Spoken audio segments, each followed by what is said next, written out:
How to combine Wealthfront accounts. Follow the instructions.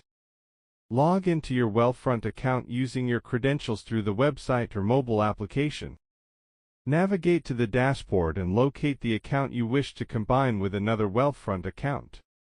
Click on the account, then select Settings or the gear icon to view account management options available. Find the option labeled Transfer or Move Funds between Wealthfront accounts and click to proceed further. Select the second Wealthfront account you want to combine your funds into from the available drop-down list. Enter the amount or choose Transfer All to move the entire balance from the first to the selected account. Review the transfer details carefully, including timing and potential tax implications before proceeding. Confirm the transfer request. Wealthfront will process and combine the accounts within a few business days. Thank you for watching.